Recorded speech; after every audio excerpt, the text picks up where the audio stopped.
Salam əziz abituriyentlər.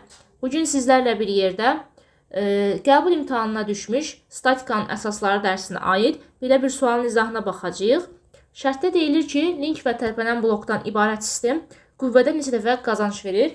Linkin kütləsi nəzərə alınmır. Bölgülər arasındakı məsafələr eynidir. Yadınızdadırsa, bir çox sualların izahında da qeyd etmişdim ki, hansı ki, eyni ipdə yaranan gəlmə qüvvəsi eynidir. Gördüyünüz bu ipə F qüvvəsi təsir edirsə, eyni ip olduğundan burada da F-i yazmalısınız.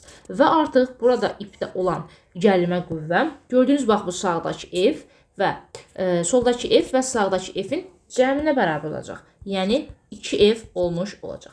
Fikir versəz, bu 2F qüvvəsi bizim linkimizi saat əqrəbinin əksinə doğru fırlatmağa çalışır.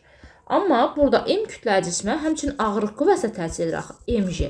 Bu ağırlıq qüvvəsi isə bizim linkimizi saat əqrəbi istiqamətində fırlatmağa çalışır.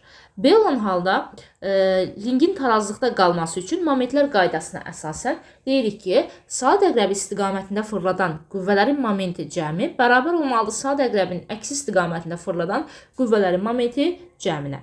İndi burada onda mg-nin, yəni ağırlıq qüvvəsinin qüvvə momentini tapsaq, bu zaman mg-ni vurmalıyıq qüvvə qoluna, yəni dayaqda olan məsafəyə. Fikir versəz 2 damadır. Onda yazacağım mg vuraq 2 bərabər olmalıdır 2f.